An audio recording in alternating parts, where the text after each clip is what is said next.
이른 아침, 강남대로변에 위치한 미선 헤어살롱의 유리문이 열렸다. 박미선은 매일 같은 시간, 오전 7시 정각에 가게 문을 열었다. 그녀의 하루는 언제나 그렇게 시작되었다. 58의 나이가 무색하게 고든 허리와 단정한 차림새를 한 미선은 가게 안으로 들어서며 깊게 숨을 들이쉬었다. 파마약과 샴푸 향이 뒤섞인 특유의 냄새가 코끝을 스쳤다. 30년 동안 맡아온 이 냄새는 이제 그녀 삶의 일부가 되어 있었다. 미선은 천천히 가게 안을 둘러보았다. 벽면을 따라 늘어선 거울들이 아침 햇살을 받아 반짝이고 있었다. 12개의 의자, 각각의 자리마다 깔끔하게 정리된 미용 도구들, 그리고 한쪽 벽면을 가득 채운 파마 기계들까지. 모든 것이 제자리에 있었다. 그녀는 카운터로 걸어가며 벽에 걸린 액자들을 바라보았다. 가게를 처음 열던 날의 사진, 직원들과 함께 찍은 단체 사진, 그리고 딸 수연이와 함께 찍은 사진까지. 특히 수연이 사진 앞에서 그녀의 발걸음이 잠시 멈췄다. 미국 의대에 합격했다며 환하게 웃던 딸의 모습이 담겨 있었다. 우리 수연이 잘 지내고 있겠지. 미선은 혼잣말을 하며 카운터 서랍을 열었다. 그 안에는 낡은 가죽 케이스가 하나 들어 있었다. 조심스럽게 케이스를 열자 은빛으로 반짝이는 미용 가위가 모습을 드러냈다. 가위 손잡이 부분에는 작은 나비 문양이 새겨져 있었다. 이 가위는 미선이 처음 미용사 자격증을 딴 날 돌아가신 어머니가 선물로 주신 것이었다. 엄마, 이 가위로 열심히 일해서 꼭 성공할게요. 그때의 다짐이 아직도 생생했다. 미선은 가위를 들어 햇빛에 비춰보았다. 30년의 세월이 흘렀지만 가위는 여전히 날카롭게 빛나고 있었다. 매일 밤 정성스럽게 기름을 바르고 닦아낸 덕분이었다. 문득 첫 손님이 들어오는 소리에 미선은 가위를 다시 케이스에 넣었다. 하지만 평소와 달리 서랍에 넣지 않고 앞치마 주머니에 넣었다. 왜 그랬는지는 자신도 알 수 없었다. 그저 오늘따라 이 가위를 가까이 두고 싶었다. 어서 오세요, 정숙 씨. 들어온 사람은 30년 단골 손님인 김정숙이었다. 60세의 정숙은 미선보다 2살 많았지만 두 사람은 친구처럼 지냈다. 정숙은 미선이 처음 가게를 열던 날부터 단골이었다. 그때는 둘 다 젊은 새댁이었다. 정숙은 미선의 얼굴을 유심히 바라보았다. 평소와 달리 어딘가 피곤해 보였다. 눈 밑에는 다크서클이 짙게 드리워져 있었고 얼굴도 조금 부은 것 같았다. 미선아, 오늘 좀 피곤해 보이네. 어제 또 늦게까지 일했어? 미선은 거울을 보며 머리를 매만졌다. 확실히 평소보다 피곤한 기색이 역력했다. 최근 들어 두통이 자주 찾아왔고 어지러움도 느껴졌다. 하지만 그녀는 이를 단순한 과로로 여기고 있었다. 괜찮아. 요즘 분점 관리하느라 좀 바빴어. 강남에만 3개 매장이니까 신경 쓸 일이 많아서. 정숙은 고개를 끄덕이며 자리에 앉았다. 미선이 성공한 사업가가 된 것을 누구보다 잘 알고 있었다. 혼자 힘으로 미용실 하나를 시작해서 지금은 직원만 20명을 거느린 사장이 되었으니 말이다. 미선이 정숙의 머리를 만지기 시작했다. 손놀림은 여전히 정확하고 빨랐다. 하지만 정숙은 미선의 손이 가끔 떨리는 것을 눈치챘다. 그것도 아주 미세하게, 남들은 모를 정도로. 미선아, 수연이는 잘 지내? 가위질을 하던 미선의 손이 잠시 멈췄다. 딸 이야기가 나오면 늘 그랬다. 자랑스러우면서도 그리운 마음이 교차했다. 응, 지난주에 전화 왔어. 레지던트 과정이 힘들긴 한데 잘 적응하고 있대. 우리 수연이가 워낙 똑똑하잖아. 미선의 얼굴에 잠시 미소가 번졌다. 하지만 그 미소 뒤에는 그리움이 숨어 있었다. 딸이 미국으로 떠난 지 벌써 3년. 영상통화를 자주 하긴 했지만 직접 만나지 못한 지는 1년이 넘었다. 한편 가게 안으로 직원들이 하나둘 들어오기 시작했다. 가장 먼저 온 사람은 실장 은지였다. 32세의 은지는 미선의 오른팔이나 다름없었다. 5년 전부터 미선 밑에서 일하며 실력을 인정받아 지금은 실장 자리까지 올랐다. 은지는 들어오자마자 미선에게 인사를 했다. 하지만 그녀의 눈빛에는 알 수 없는 감정이 담겨 있었다. 미선을 바라보는 시선이 평소와 달리 복잡했다. 마치 무언가를 숨기고 있는 것처럼. 원장님, 오늘도 일찍 나오셨네요. 응, 은지야. 오늘 예약 손님 많아? 네, 오전에만 10분 정도 예약되어 있어요. 원장님 지명 손님도 3분이나 되고요. 미선은 고개를 끄덕이며 다시 정숙의 머리에 집중했다. 하지만 은지는 미선을 물끄러미 바라보고 있었다. 그녀의 시선은 미선의 앞치마 주머니에 머물렀다. 주머니 속으로 가죽 케이스 일부가 살짝 보였다. 저 가위. 은지는 그 가위에 대해 알고 있었다. 미선이 가장 아끼는 물건이라는 것도, 그 가위에 얽힌 사연도 들은 적이 있었다. 평소에는 절대 만지지 못하게 하는 가위였다. 그런데 오늘은 왜 주머니에 넣고 다니는 걸까? 시간이 흘러 점심시간이 가까워졌다. 미선은 쉴 새 없이 손님들을 응대했다. 파마를 하고 커트를 하고 염색을 하는 동안 그녀의 이마에는 땀방울이 맺혔다. 그때였다. 갑자기 심한 어지러움이 밀려왔다. 미선은 잠시 손을 멈추고 이마를 짚었다. 눈앞이 빙글빙글 도는 것 같았다. 원장님, 괜찮으세요? 옆에 있던 은지가 걱정스럽게 물었다. 미선은 억지로 미소를 지으며 손을 저었다. 괜찮아. 그냥 좀 피곤해서 그래. 하지만 은지의 눈에는 걱정이 아닌 다른 감정이 스쳐 지나갔다. 그것은 마치 기다림 같은 것이었다. 점심시간이 지나고 오후 2시쯤 미선은 2층 사무실로 올라가기로 했다. 매출 장부를 확인하고 직원들 월급 정리를 해야 했다. 계단을 오르며 그녀는 여전히 약간의 어지러움을 느꼈지만 대수롭지 않게 여겼다. 2층 사무실은 아늑했다.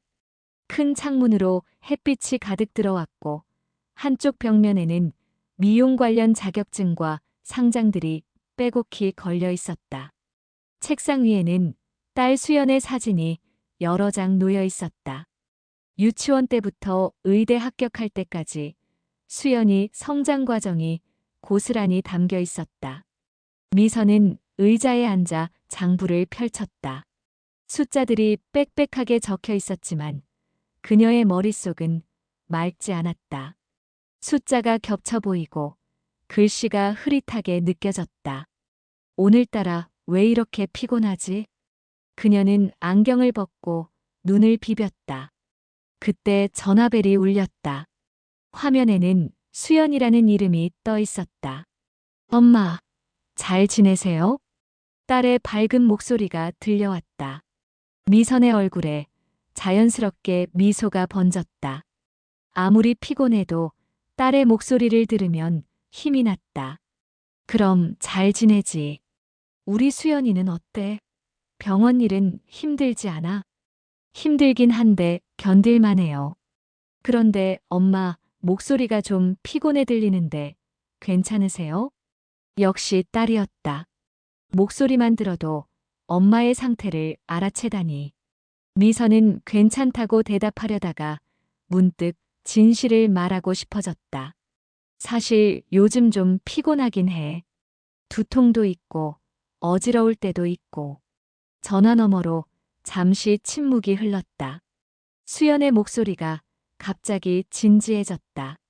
엄마, 병원 가보셨어요? 검진 받은 지도 오래됐잖아요. 아직 안 갔어. 그냥 피로 때문인 것 같아서. 엄마, 꼭 병원 가보세요. 제가 아는 선생님 소개시켜 드릴까요? 미선은 딸의 걱정에 마음이 따뜻해졌다. 하지만 동시에 딸에게 걱정을 끼치고 싶지 않았다. 알았어. 시간 나면 가볼게. 너무 걱정하지 마. 통화를 마치고 미선은 다시 장부에 집중하려 했다. 하지만 머리가 점점 더 아파왔다. 마치 머리를 쇠망치로 두드리는 것 같았다. 그녀는 자리에서 일어나 1층으로 내려가기로 했다. 계단 입구에 서서 미선은 잠시 난간을 잡았다. 현기증이 심해졌다. 조심스럽게 한 발 한 발 내딛었다. 하지만 5번째 계단에서 그녀의 다리가 갑자기 풀렸다. 순간 모든 것이 느리게 움직이는 것 같았다. 몸이 앞으로 기울어지고 균형을 잃은 채 계단 아래로 굴러떨어지기 시작했다. 미선은 본능적으로 난간을 잡으려 했지만 손가락이 허공을 스쳤을 뿐이었다. 쿵, 쿵, 쿵. 둔탁한 소리가 연속으로 울렸다. 미선의 몸이 계단에 부딪히며 아래로 굴러떨어졌다. 특히 머리가 계단 모서리에 심하게 부딪혔다. 마지막 계단에서 그녀의 몸이 바닥에 떨어졌을 때 주머니에서 가죽 케이스가 튀어나와 멀리 굴러갔다. 원장님, 가장 먼저 달려온 것은 은지였다. 그녀는 바닥에 쓰러진 미선을 보고 깜짝 놀랐다. 미선의 이마에서는 피가 흐르고 있었고 의식이 없는 것 같았다. 원장님, 정신 차리세요. 은지가 소리치자 다른 직원들도 달려왔다. 모두들 당황한 표정이었다. 한 직원이 급히 119에 전화를 걸었다. 그때 은지의 시선이 멀리 굴러간 가죽 케이스에 머물렀다. 케이스가 열려 있었고 은빛 가위가 바닥에 나뒹굴고 있었다. 나비 문양이 새겨진 그 가위를 은지는 주변을 살피고는 재빨리 가위를 주워 자신의 주머니에 넣었다. 아무도 보지 못했다. 구급차가 도착하기까지는 10분이 채 걸리지 않았다. 구급대원들이 미선을 들것에 옮겨 실었다. 은지가 함께 타겠다고 했다. 제가 보호자 역할을 할게요. 원장님 가족 연락처도 제가 알고 있어요. 다른 직원들은 고개를 끄덕였다. 은지가 실장이기도 했고 평소 미선과 가장 가까운 사이였기 때문이다. 구급차 안에서 은지는 미선의 창백한 얼굴을 바라보았다. 산소 마스크를 쓴 채 의식을 잃은 미선의 모습이 안쓰러우면서도 은지의 입꼬리가 살짝 올라갔다가 다시 내려갔다. 병원 응급실에 도착하자 의료진이 미선을 진료실로 데려갔다. 은지는 밖에서 기다리며 핸드폰을 꺼냈다. 하지만 수연에게 연락하는 대신 다른 번호를 눌렀다. 여보세요? 나예요. 일이 생겼어요. 목소리를 낮춘 은지가 전화로 무언가를 속삭였다. 그녀의 표정은 진지하면서도 어딘가 계산적이었다. 1시간쯤 지나 의사가 나왔다. 중년의 남자 의사는 은지를 보며 물었다. 보호자 되십니까? 네, 저는 직원입니다. 가족에게 연락은 했는데 아직. 의사는 고개를 끄덕이며 차트를 보았다. 환자분이 머리를 심하게 다치셨습니다. CT 촬영 결과 뇌진탕이 있고 약간의 뇌부종도 보입니다. 당분간 입원해서 경과를 지켜봐야 할 것 같습니다. 의식은 언제쯤 돌아올까요? 그건 장담하기 어렵습니다. 빠르면 몇 시간 내, 늦으면 며칠이 걸릴 수도 있어요. 그리고 의사가 잠시 말을 멈췄다. 은지는 긴장한 표정으로 의사를 바라보았다. 깨어나더라도 일시적인 기억장애가 있을 수 있습니다. 머리 외상으로 인한 흔한 증상이에요. 대부분은 시간이 지나면 회복되지만 간혹 오래 지속되는 경우도 있습니다. 은지의 눈이 반짝였다. 하지만 곧 걱정스러운 표정을 지어 보였다. 기억장애라니 얼마나 심각한가요? 정도는 깨어나 봐야 알 수 있습니다. 최근 기억만 잃을 수도 있고 더 오래된 기억까지 영향을 받을 수도 있어요. 의사가 떠난 후 은지는 병실로 들어갔다. 미선은 침대에 누워 있었다. 머리에는 붕대가 감겨 있었고 링거가 연결되어 있었다. 평소에 당당하고 강한 모습은 온데간데 없이 그저 연약한 환자의 모습이었다. 은지는 미선의 침대 옆에 앉았다. 그리고 주머니에서 나비 문양이 새겨진 가위를 꺼내 바라보았다. 햇빛을 받아 반짝이는 가위날이 차갑게 빛났다. 사흘째 되는 날 아침, 미선이 드디어 눈을 떴다. 흐릿한 시야에 하얀 천장이 보였다. 낯선 천장이었다. 고개를 돌리니 창문 너머로 햇빛이 들어오고 있었다. 병실 특유의 소독약 냄새가 코를 찔렀다. 여기가 어디지? 미선이 중얼거리자 침대 옆에서 졸고 있던 은지가 벌떡 일어났다. 은지의 얼굴에는 기쁨과 안도, 그리고 알 수 없는 감정이 뒤섞여 있었다. 원장님, 정신 드셨어요? 아, 정말 다행이에요. 은지가 미선의 손을 잡았다. 미선은 멍한 표정으로 은지를 바라보았다. 젊은 여자였다.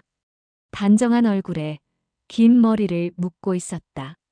어딘가 낯이 익은 것 같기도 하고 전혀 모르는 사람 같기도 했다. 당신은 누구세요? 은지의 눈이 크게 떠졌다. 하지만 그것은 놀람이라기보다는 확인하는 듯한 표정이었다. 그녀는 미선의 손을 더 꽉 잡으며 말했다. 엄마, 저예요. 은지요. 엄마 딸 은지. 미선의 눈이 혼란스럽게 흔들렸다. 딸, 이 여자가 자신의 딸이라고. 머릿속이 텅 빈 것 같았다. 아무것도 기억나지 않았다. 자신이 누구인지, 왜 여기 있는지 아무것도. 내가 당신의 엄마라고요? 네, 엄마. 계단에서 넘어지셔서 머리를 다치셨어요. 사흘 동안 의식이 없으셨어요. 미선은 자신의 머리를 만져보았다. 붕대가 감겨 있었다. 은은한 통증이 느껴졌다. 하지만 그보다 더 답답한 것은 텅 빈 기억이었다. 그때 의사가 병실로 들어왔다. 은지가 재빨리 의사에게 다가가 무언가를 속삭였다. 의사는 고개를 끄덕이며 미선에게 다가왔다. 박미선 씨, 제 목소리 들리십니까? 미선이 고개를 끄덕였다. 의사는 펠라이트를 꺼내 미선의 눈을 비추며 동공 반응을 확인했다. 이름을 아시겠어요? 박미선. 이라고 이 사람이 말해줬어요. 의사는 은지를 바라보았다. 은지가 고개를 끄덕였다. 몇 살인지 아세요? 모르겠어요. 미선은 고개를 저었다. 아무것도 기억나지 않았다. 마치 갓 태어난 아기처럼 모든 것이 새로웠다.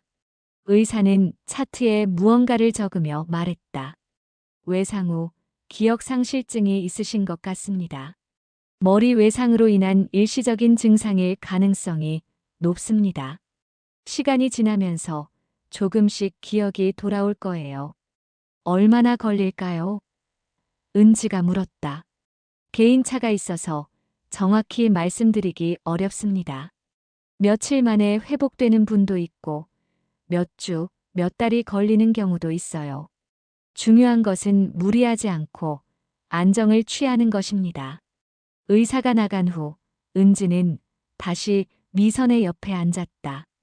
그녀의 눈에는 이상한 빛이 있었다. 계획대로 되어가고 있다는 듯한. 엄마, 제가 다 돌봐드릴게요. 걱정하지 마세요. 미선은 은지의 얼굴을 유심히 바라보았다. 정말 이 사람이 자신의 딸일까? 왜 하나도 기억이 나지 않는 걸까? 가슴 한구석이 답답했다. 무언가 중요한 것을 잊어버린 것 같은 느낌이 들었다. 내가 무슨 일을 했나요? 엄마는 미용실을 운영하세요. 강남에 3개나 있는 큰 미용실이요. 직원도 20명이나 되고요. 미선은 놀란 표정을 지었다. 자신이 그런 사업가였다니. 하지만 전혀 실감이 나지 않았다. 그리고 다른 가족은 없나요? 은지의 표정이 순간 굳었다가 다시 부드러워졌다. 엄마는 이혼하셨어요. 아주 오래전에. 그 후로 저와 둘이서만 살았어요. 미선은 고개를 끄덕였다. 그런가 보다 했다.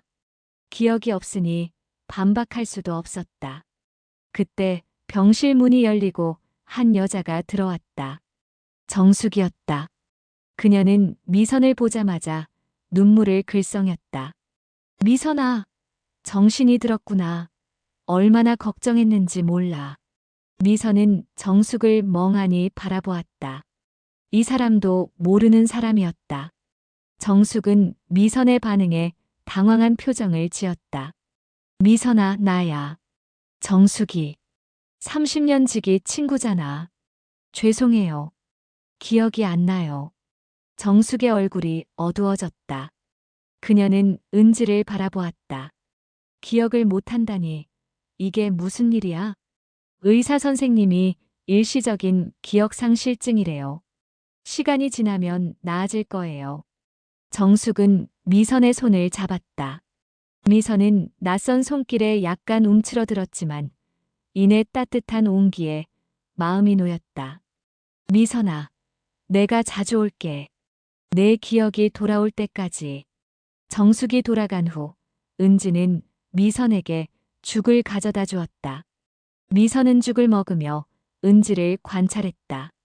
젊고 예쁜 얼굴이었지만 왜인지 낯설게만 느껴졌다. 정말 이 사람이 내 딸일까? 엄마, 죽 더 드실래요? 은지의 목소리는 다정했지만 미선은 알 수 없는 위화감을 느꼈다. 마치 연기를 하는 것 같은 느낌이랄까. 하지만 기억이 없는 상황에서 의심만 할 수는 없었다. 그날 오후 은지는 잠시 밖에 나갔다. 화장실에 간다고 했지만 실제로는 병원 복도 끝에서 누군가와 통화를 하고 있었다. 네, 완벽하게 기억을 잃었어요. 저를 딸로 믿고 있어요. 잘했어. 계획대로 진행해. 서류는 준비됐지? 네, 변호사님이 다 준비해 주셨어요. 며칠 후에 서명만 받으면 돼요. 좋아. 하지만 서두르지 마. 의심받으면 안 되니까. 통화를 마친 은지는 다시 밝은 표정을 지으며 병실로 돌아왔다. 미선은 창밖을 바라보고 있었다. 석양이 지고 있었다. 붉은 노을이 하늘을 물들이고 있었다. 엄마, 뭘 그렇게 보세요? 그냥 노을이 예뻐서. 미선의 목소리에는 쓸쓸함이 묻어 있었다. 은지는 미선의 옆에 앉으며 말했다. 엄마, 제가 집에서 엄마 옷이랑 필요한 물건들 가져올게요. 뭐 특별히 필요한 거 있으세요? 미선은 고개를 저었다. 무엇이 필요한지조차 알 수 없었다. 은지는 미선의 손을 잡으며 말했다. 걱정하지 마세요. 제가 다 알아서 할게요. 엄마는 그냥 푹 쉬기만 하세요. 그날 밤 미선은 잠을 이루지 못했다. 천장을 바라보며 생각에 잠겼다.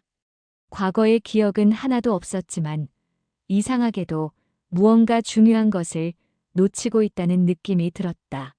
마치 퍼즐의 중요한 조각이 빠진 것처럼. 특히 은지를 볼 때마다 느껴지는 위화감이 신경 쓰였다. 분명 딸이라고 하는데 왜 이렇게 낯설게만 느껴지는 걸까? 모녀 사이라면 기억을 잃어도 본능적으로 뭔가 느껴지는 게 있어야 하는 것 아닐까? 새벽 2시쯤 미선은 화장실에 가고 싶어 침대에서 일어났다. 아직 다리에 힘이 없어 벽을 짚고 천천히 걸었다. 화장실에서 나오는 길에 복도에서 은지의 목소리가 들렸다. 전화 통화를 하는 것 같았다. 미선은 조용히 병실로 돌아왔다. 은지가 누군가와 통화하는 것이 이상할 건 없었다. 하지만 왜인지 불안한 마음이 들었다. 미국 보스턴의 한 병원. 수연은 레지던트 당직을 서고 있었다. 새벽 3시, 잠시 휴식을 취하려던 순간 핸드폰이 울렸다.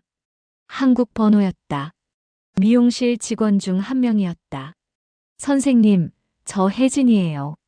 원장님이 계단에서 넘어지셔서 입원하셨어요. 수연의 얼굴이 하얗게 질렸다. 심장이 쿵쾅거리기 시작했다. 뭐라고요? 엄마가 다쳤다고요? 얼마나 심각해요? 머리를 다치셔서 기억상실증이 있으시대요. 은지 실장님이 병원에서 간호하고 계세요. 수연은 곧바로 지도교수를 찾아갔다. 사정을 설명하자 교수는 흔쾌히 휴가를 허락했다. 수연은 그날 바로 비행기표를 예약했다. 보스턴에서 서울까지 가는 가장 빠른 비행기였다. 14시간의 비행시간이 영겁처럼 느껴졌다. 비행기 안에서 수연은 한순간도 눈을 붙이지 못했다. 엄마, 제발 무사하세요. 수연의 머릿속에는 엄마와의 추억들이 파노라마처럼 스쳐 지나갔다. 혼자서 자신을 키워준 엄마. 미용실을 운영하며 밤낮 없이 일했던 엄마. 자신이 의대에 합격했을 때 누구보다 기뻐했던 엄마. 특히 떠오르는 것은 어릴 때의 한 장면이었다. 10살 때였나. 엄마가 특별한 가위를 보여주며 말했던 것이 기억났다. 수연아, 이 가위는 할머니가 엄마한테 준 선물이야. 나비 문양이 예쁘지? 이건 우리 집안의 보물이란다. 나중에 내가 크면 너한테 물려줄게. 그때 엄마는 가위를 케이스에 넣으며 또 말했었다. 그런데 이 가위는 특별한 비밀이 있어. 나비 문양을 시계 반대 방향으로 3번 돌리면 엄마가 실제로 나비 문양을 돌리자 손잡이 부분이 열리며 작은 공간이 나타났다. 그 안에는 할머니의 사진이 들어 있었다. 이건 우리 둘만의 비밀이야. 아무한테도 말하면 안 돼. 그 기억이 선명하게 떠올랐다. 수연은 불안한 마음을 억누르며 창밖을 바라보았다. 구름 위로 펼쳐진 파란 하늘이 끝없이 이어져 있었다. 인천공항에 도착한 수연은 곧바로 택시를 타고 병원으로 향했다. 택시 안에서 은지에게 전화를 걸었다. 실장님, 저 수연이에요. 지금 한국에 도착했어요. 엄마 상태는 어떠세요? 전화기 너머로 은지의 당황한 목소리가 들려왔다. 수연 씨, 한국에 오셨어요? 네, 방금 도착했어요. 30분 안에 병원에 도착할 것 같아요. 아, 네. 은지의 목소리가 떨렸다. 수연은 이상함을 느꼈지만 엄마를 빨리 보고 싶은 마음에 신경 쓰지 않았다. 병원에 도착한 수연은 급히 엘리베이터를 타고 병실로 향했다. 복도를 걸으며 가슴이 두근거렸다. 드디어 병실 문 앞에 섰다. 심호흡을 한 번 하고 문을 열었다. 침대에 누워있는 엄마의 모습이 보였다. 머리에 붕대를 감고 있었지만 다행히 안색은 나쁘지 않았다. 미선은 문 쪽을 돌아보았다. 그리고 들어오는 수연을 보았다. 엄마! 수연이 달려가 미선을 안으려 했다. 하지만 미선은 움찔하며 뒤로 물러났다. 낯선 사람을 대하는 것 같은 경계의 눈빛이었다. 누구세요? 수연의 동작이 멈췄다. 믿을 수 없다는 표정으로 엄마를 바라보았다. 엄마, 저예요. 수연이요. 엄마 딸 수연이. 그때 은지가 끼어들었다. 죄송한데 누구세요? 원장님 딸은 저인데요. 수연은 은지를 돌아보며 눈을 크게 떴다. 이게 무슨 말인가? 실장님이 무슨 말씀을 하시는 거예요? 제가 원장님 딸이에요. 박수연이요. 은지는 태연한 표정으로 미선을 바라보며 말했다. 엄마, 이 사람 아세요? 미선은 혼란스러운 표정으로 고개를 저었다. 모르는 사람이야. 수연은 충격을 받은 표정으로 은지와 엄마를 번갈아 보았다. 은지가 엄마를 속이고 있다는 것을 단번에 알아챘다. 실장님, 지금 뭐 하시는 거예요? 왜 엄마한테 거짓말을 하는 거예요? 은지는 수연을 복도로 끌고 나갔다. 그리고 작은 목소리로 말했다. 수연 씨, 일단 진정하세요. 원장님이 기억을 잃으셔서 혼란스러운 상태예요. 그렇다고 실장님이 딸인 척하는 게 말이 되나요? 원장님이 깨어나셨을 때 쟤를 보고 딸이냐고 물으셨어요. 너무 불안해하셔서 일단 그렇다고 한 거예요. 수연은 어이없다는 표정을 지었다. 그게 무슨 말도 안 되는 소리예요. 당장 엄마한테 진실을 말해요. 지금 충격을 주면 더 위험할 수 있어요. 의사 선생님도 안정이 필요하다고 하셨어요. 수연은 은지의 눈을 똑바로 바라보았다. 그 눈에는 뭔가 다른 의도가 숨어 있는 것 같았다. 실장님, 정말로 엄마를 위한 거예요? 아니면 다른 목적이 있는 거예요? 은지는 당황한 듯 눈을 피했다. 무슨 말씀이세요? 전 정말 원장님을 위해서. 그럼 지금 당장 들어가서 진실을 말해요. 제가 진짜 딸이라고. 병실로 다시 들어온 수연과 은지를 보며 미선은 불안한 표정을 지었다. 두 젊은 여자가 자신을 두고 실랑이를 벌이는 것 같아 혼란스러웠다. 수연은 엄마 곁으로 다가가 조심스럽게 말했다. 엄마, 제가 엄마의 진짜 딸이에요. 박수연. 미국에서 의사 생활하다가 엄마가 다쳤다는 소식 듣고 급히 왔어요. 미선은 수연의 얼굴을 유심히 바라보았다. 분명 처음 보는 얼굴인데 이상하게 마음 한구석이 따뜻해지는 느낌이 들었다. 반면 은지를 볼 때는 늘 어딘가 불편한 감정이 있었다. 정말 당신이 내 딸이에요? 수연은 핸드폰을 꺼내 사진을 보여주었다. 엄마와 함께 찍은 수많은 사진들이었다. 어릴 때부터 최근까지 두 사람의 행복한 순간들이 담겨 있었다. 보세요. 이게 증거예요. 우리가 함께 찍은 사진들이에요. 미선은 사진을 보며 눈을 크게 떴다. 사진 속의 자신은 분명 지금의 자신이었다. 그리고 옆에는 눈앞에 이 젊은 여자가 있었다. 나이에 따라 변해가는 모습이 고스란히 담겨 있었다. 은지가 급히 끼어들었다. 그건 조작일 수도 있어요. 요즘은 사진 합성 기술이 좋아서. 수연은 어이없다는 표정으로 은지를 바라보았다. 실장님, 그만하세요. 이게 다 조작이라고요? 수백 장의 사진이. 그때 병실 문이 열리고 정숙이 들어왔다. 그녀는 수연을 보자 반갑게 인사했다. 어머, 수연이. 언제 왔니? 엄마가 다쳤다는 소식 듣고 왔구나. 정숙의 말에 미선은 더욱 혼란스러워졌다. 정숙 아주머니도 이 여자를 아는 것 같았다. 아주머니, 이 사람이 정말 제 딸이에요? 정숙은 놀란 표정을 지었다. 당연하지. 수연이가 내 딸이야. 미국에서 의사하고 있잖아. 은지는 내 미용실 실장이고. 은지의 얼굴이 창백해졌다. 정숙이 진실을 말하자 더 이상 변명할 수 없었다. 미선은 은지를 바라보며 물었다.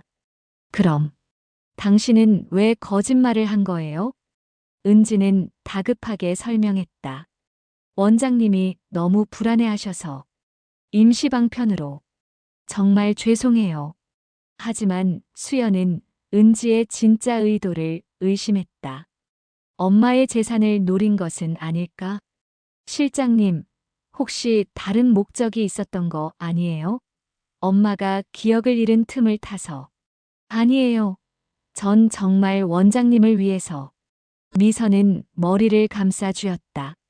갑자기 두통이 심해졌다. 진실과 거짓이 뒤엉켜 머릿속이 복잡했다. 그만해요. 머리가 아파요. 수연이 급히 엄마를 부축했다. 엄마, 괜찮아요? 의사 선생님 부를까요? 미선은 수연의 손길에서 이상한 편안함을 느꼈다. 정말 이 사람이 자신의 딸인 것 같았다. 하지만 여전히 기억은 돌아오지 않았다. 그날 밤 은지는 병원을 떠났다. 수연이 엄마 곁을 지키기로 했다. 은지는 떠나면서도 무언가 포기하지 않은 듯한 표정이었다. 수연은 엄마가 잠든 후 복도로 나와 미국에 있는 동료 의사에게 전화를 걸었다. 기억상실증이 있으신데 회복 가능성이 어떨까? 외상성 기억상실은 대부분 시간이 지나면 회복돼. 하지만 심리적 충격이 크면 오래 갈 수도 있어. 무리하지 말고 천천히 익숙한 환경에 노출시켜봐. 수연은 고개를 끄덕였다. 엄마가 하루빨리 기억을 되찾기를 바랐다. 다음 날 아침 미선이 눈을 뜨자 수연이 곁에 있었다. 수연은 따뜻하게 미소 지으며 말했다. 엄마, 잘 주무셨어요? 아침 드실래요? 미선은 수연을 바라보며 작게 미소 지었다. 기억은 없지만 이 사람이 진짜 딸이라는 것은 이제 믿을 수 있을 것 같았다. 수연이, 맞지? 네, 엄마. 제가 수연이에요. 미선은 수연의 손을 잡았다. 따뜻한 온기가 전해졌다. 미안해. 기억을 못해서. 괜찮아요. 천천히 기억하시면 돼요. 제가 옆에 있을게요. 그때 미선이 문득 물었다. 그런데 내가 아끼던 물건 같은 거 있었어? 특별한 거? 수연의 눈이 반짝였다. 엄마가 무언가를 기억하려 하는 것 같았다. 엄마가 특별히 아끼시던 미용 가위가 있어요.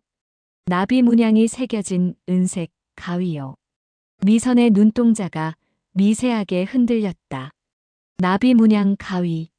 왜인지 가슴이 두근거렸다. 그 가위. 어디 있어? 수연은 고개를 갸웃했다. 미용실에 있을 텐데. 제가 가져올까요? 수연은 미용실로 전화를 걸었다. 하지만 직원들은 가위를 찾을 수 없다고 했다. 평소 원장님이 보관하던 서랍에도 없다는 것이었다. 퇴원 후 미선은 집으로 돌아왔다. 강남의 한 아파트, 30평대의 아늑한 공간이었다. 수연이 문을 열자 거실이 보였다. 벽면 가득 가족 사진이 걸려 있었다. 미선은 천천히 집안을 둘러보았다. 모든 것이 낯설었지만 동시에 묘하게 익숙한 느낌도 들었다. 특히 거실 소파에 앉아 몸이 자연스럽게 이완되었다. 여기가 우리 집이구나. 수연은 엄마에게 차를 내왔다. 미선이 평소 좋아하던 국화차였다. 엄마가 매일 저녁에 이 차를 드셨어요. 미선은 차를 한 모금 마셨다. 은은한 향이 코끝을 스쳤다. 순간 무언가가 머릿속을 스쳐 지나갔다. 이 탁자에서 차를 마시며 누군가와 대화하던 장면이 희미하게 떠올랐다. 수연아, 우리가 여기서 자주 이야기했니? 수연의 얼굴이 밝아졌다. 네, 엄마가 퇴근하시면 여기서 차 마시며 이야기했어요. 제가 의대 합격했을 때도 여기서 축하했고요. 미선은 고개를 끄덕였다. 조금씩, 아주 조금씩 무언가가 돌아오는 것 같았다. 다음 날 미선은 수연과 함께 미용실에 갔다. 직원들이 모두 나와 반갑게 맞이했다. 하지만 미선은 그들을 전혀 기억하지 못했다. 은지도 있었다. 그녀는 미선을 보며 어색하게 인사했다. 원장님, 오셨어요. 미선은 은지를 복잡한 시선으로 바라보았다.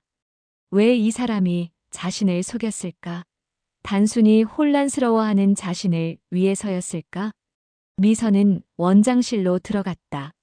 책상 위에는 서류들이 쌓여 있었다. 그 중에는 며칠 전 날짜로 된 서류도 있었다. 미용실명의 이전 관련 서류였다. 이게 뭐지? 수연이 서류를 살펴보더니 얼굴이 굳었다. 엄마, 이거 미용실을 은지 실장 명의로 넘기는 서류예요.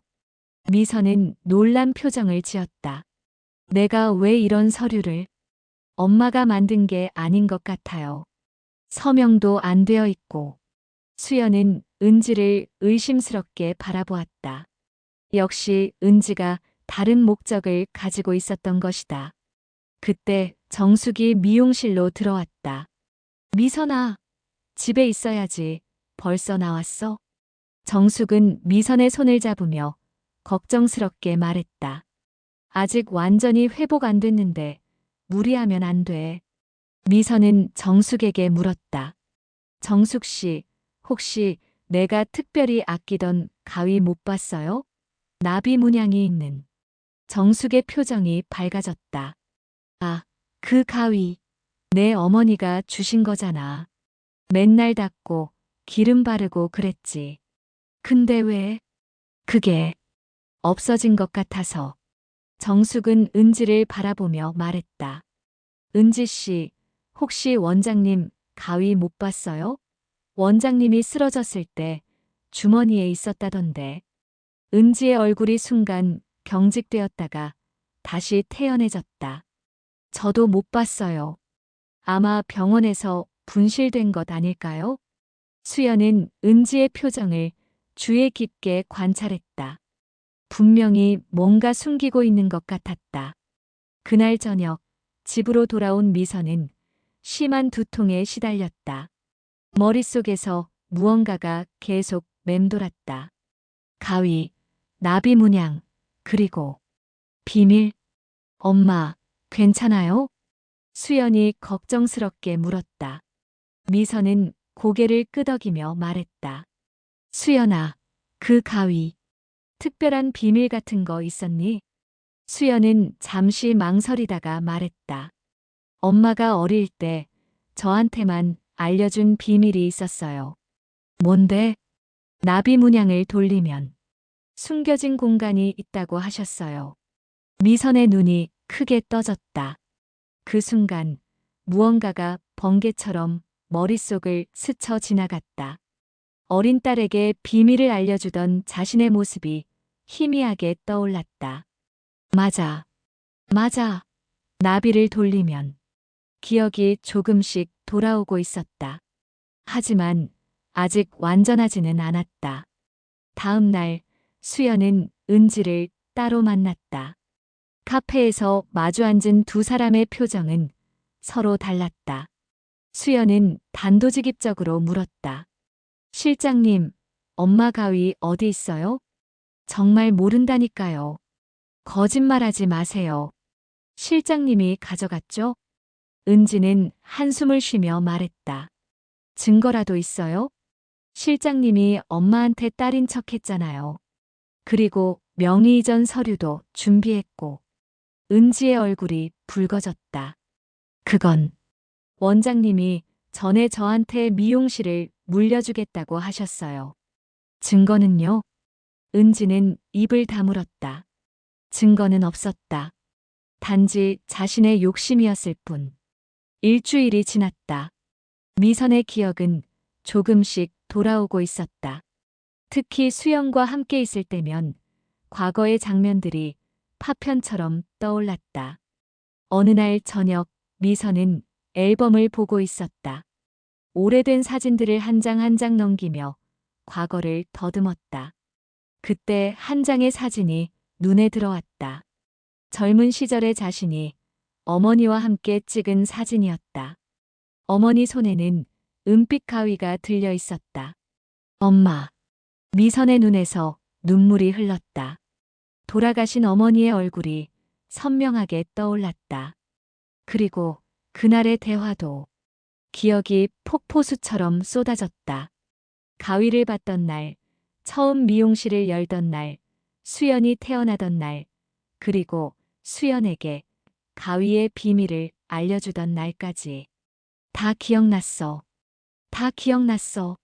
미선이 소리치자 수연이 달려왔다. 엄마, 기억이 돌아왔어요? 미선은 수연을 꼭 안았다. 진짜 딸의 따뜻한 체온이 느껴졌다. 미안해, 수연아.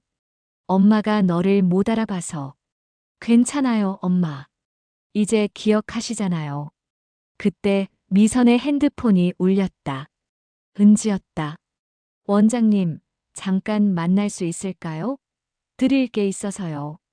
미선과 수연은 약속 장소로 나갔다. 미용실 근처 공원이었다. 은지가 벤치에 앉아 있었다. 그녀의 손에는 낡은 가죽 케이스가 들려 있었다. 이거 돌려드리려고요. 은지가 케이스를 내밀었다. 미선은 떨리는 손으로 케이스를 받았다. 열어보니 나비 문양의 가위가 그대로 있었다. 왜 가져갔어요? 미선이 조용히 물었다. 은지는 고개를 숙였다. 죄송해요. 욕심이 났어요. 원장님 자리가, 원장님의 모든 게 부러웠어요. 은지의 눈에서 눈물이 흘렀다. 원장님은 모르실 거예요. 가진 게 없는 사람이 얼마나 간절한지. 저는 정말 열심히 일했어요. 언젠가는 저도 원장님처럼 될 수 있을 거라 믿었어요. 그런데 은지는 말을 멈추고 한숨을 쉬었다. 원장님이 쓰러졌을 때 순간 나쁜 생각이 들었어요. 이 기회에. 하지만 못하겠더라고요. 원장님이 저를 믿고 키워주셨는데. 미선은 은지의 어깨에 손을 올렸다. 은지야, 욕심내는 건 잘못이 아니야. 하지만 방법이 잘못됐어. 정직하게 노력하면 언젠가는 내 것이 될 거야. 은지는 흐느끼며 고개를 끄덕였다. 죄송해요. 정말 죄송해요. 됐어. 돌려줬으니 됐어. 그리고 미선은 가위를 들어 햇빛에 비춰보았다. 그리고 나비 문양을 천천히 돌렸다. 시계 반대 방향으로 3번. 딸깍 소리와 함께 손잡이 부분이 열렸다. 그 안에는 작은 사진과 함께 종이 하나가 들어 있었다. 종이를 펼쳐보니 어머니의 글씨로 이렇게 적혀 있었다. 미선아, 이 가위로 많은 사람을 아름답게 만들어주렴. 그리고 기억해라. 진정한 아름다움은 정직한 마음에서 나온단다. 미선은 종이를 은지에게 보여주었다. 우리 어머니 글씨야. 은지야, 너도 이 말을 기억해. 은지는 눈물을 닦으며 고개를 끄덕였다. 그날 이후 은지는 미용실을 그만뒀다. 하지만 미선은 은지를 놓아주지 않았다. 대신 새로운 제안을 했다. 은지야, 내가 정말 미용실을 운영하고 싶다면 제대로 배워. 내가 가르쳐 줄게. 그리고 준비가 되면 분점 하나를 맡겨줄게. 대신 정직하게, 성실하게 해야 해. 은지는 놀란 표정으로 미선을 바라보았다. 원장님, 저를 용서해 주시는 건가요? 사람은 실수를 해. 중요한 건 그 실수에서 배우는 거야. 석 달이 지났다. 미선은 완전히 회복했다. 기억도 거의 다 돌아왔다. 미용실은 다시 활기를 되찾았고 손님들도 미선의 복귀를 반겼다. 수연은 한국에 더 머물기로 했다. 미국 병원에 휴직을 신청하고 엄마 곁에서 시간을 보내기로 한 것이다. 엄마, 그동안 너무 일만 하셨잖아요. 이제 좀 쉬면서 사세요. 미선은 딸의 말에 웃으며 고개를 끄덕였다. 하지만 손을 놓을 수는 없었다. 일이 곧 자신의 삶이었으니까. 어느 날 미선은 전 직원을 모아 회의를 했다. 그리고 놀라운 발표를 했다. 앞으로 우리 미용실에 새로운 시스템을 도입하려고 해요. 직원 교육 프로그램을 강화하고 성과가 좋은 직원에게는 독립개혁 기회를 주려고 합니다. 직원들이 웅성거렸다. 미선은 계속 말했다. 다만 조건이 있어요. 정직하고 성실해야 하고 무엇보다 손님을 진심으로 대해야 해요. 기술은 가르칠 수 있지만 마음은 가르칠 수 없으니까요. 은지는 맨 앞자리에서 미선의 말을 경청하고 있었다. 그녀는 지난 석 달 동안 정말 열심히 일했다. 누구보다 일찍 출근하고 가장 늦게 퇴근했다. 그리고 무엇보다 정직하게 일했다. 회의가 끝난 후 정숙이 미용실에 들렀다. 미선아, 완전히 회복된 것 같아서 다행이야. 응, 정숙아. 고마워. 그동안 많이 걱정했지? 정숙은 미선의 손을 잡으며 말했다. 그 은지라는 애, 요즘 정말 달라진 것 같더라. 전에는 좀 차가운 느낌이었는데 요즘은 손님들한테도 친절하고. 미선은 고개를 끄덕였다. 사람은 변할 수 있어.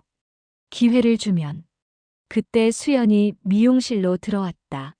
손에는 케이크 상자를 들고 있었다. 엄마, 오늘이 무슨 날인지 아세요? 미선이 고개를 갸웃하자 수연이 웃으며 말했다. 엄마가 퇴원한 지 정확히 100일째 되는 날이에요. 직원들이 모두 박수를 쳤다. 은지도 진심으로 축하했다. 케이크를 자르며 미선은 모두를 둘러보았다. 이들이 모두 자신의 가족 같았다. 여러분, 정말 고마워요. 제가 쓰러졌을 때 걱정해주고 돌봐주고. 특히 미선은 은지를 바라보았다. 은지, 내가 병원에서 돌봐줘서 고마워. 은지의 눈에 눈물이 맺혔다. 그 말 한마디가 그동안의 죄책감을 조금이나마 덜어주는 것 같았다. 파티가 끝난 후 미선과 수연은 한강공원을 걸었다. 석양이 강물 위에 금빛으로 반짝이고 있었다. 엄마, 이제 제가 미국으로 돌아가야 할 것 같아요. 미선은 아쉬운 표정을 지었지만 이해한다고 고개를 끄덕였다. 그래, 내 인생이 있으니까. 대신 자주 연락하고 방학 때는 꼭 와. 당연하죠. 그리고 엄마도 미국에 놀러 오세요. 제가 보스턴 구경시켜 드릴게요. 두 사람은 나란히 걸으며 이야기를 나눴다. 미선은 주머니에서 가위 케이스를 꺼냈다. 수연아, 이거. 엄마, 이제 내가 가져. 우리 집안의 보물이잖아. 수연은 놀란 표정을 지었다. 엄마가 가지고 계셔야죠. 아직 현역이시잖아요. 미선은 웃으며 고개를 저었다. 난 이제 충분히 썼어. 이 가위가 나를 여기까지 오게 해줬지. 이제는 내가 이 가위의 의미를 이어가. 꼭 미용사가 되라는 게 아니야. 내가 의사로서 사람들을 치료하는 것도 아름답게 만드는 일이니까. 수연은 감동한 표정으로 가위 케이스를 받았다. 그리고 나비 문양을 돌려 숨겨진 공간을 열었다. 할머니의 사진과 그 쪽지가 그대로 있었다. 할머니 말씀처럼 정직한 마음으로 살게요. 1년 후 은지는 드디어 자신의 미용실을 열었다. 작은 규모였지만 미선의 전폭적인 지원을 받아 시작할 수 있었다. 개업식에는 미선과 정숙, 그리고 미국에서 날아온 수연까지 모두 참석했다. 은지 씨, 축하해요. 수연이 꽃다발을 건네며 말했다. 은지는 눈물을 글썽이며 인사했다. 감사합니다. 정말. 이런 기회를 주셔서 감사합니다. 미선은 은지의 어깨를 두드리며 말했다. 이제 시작이야. 힘들 거야. 하지만 정직하게, 성실하게 하면 반드시 성공할 거야. 은지의 미용실 이름은 새날이었다. 말 그대로 새로운 날, 새로운 시작을 의미했다. 개업식이 끝난 후 미선은 자신의 미용실로 돌아왔다. 여전히 손님들로 붐비고 있었다. 한 손님이 미선을 보고 반갑게 인사했다. 원장님, 정말 건강해 보이세요. 감사해요. 이제 완전히 괜찮아요. 미선은 가위를 들고 손님의 머리를 다듬기 시작했다. 비록 나비 문양 가위는 아니었지만 그 가위에 담긴 정신은 여전히 그녀의 손끝에 살아있었다. 창밖으로 은지의 미용실이 보였다. 새날이라는 간판이 햇빛을 받아 반짝이고 있었다. 미선은 미소를 지었다. 누군가에게 기회를 주고 그 사람이 성장하는 것을 보는 일. 그것이야말로 진정한 성공이 아닐까. 그날 저녁 미선은 일기를 썼다. 오늘도 감사한 하루였다. 넘어졌지만 다시 일어섰고 속았지만 용서했고 잃었지만 되찾았다. 그리고 무엇보다 사람을 믿는 법을 다시 배웠다. 엄마가 남긴 가위처럼 나도 누군가에게 희망을 주는 사람이 되고 싶다. 정직한 마음으로 아름답게.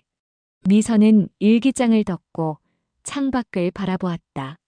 서울의 야경이 보석처럼 빛나고 있었다.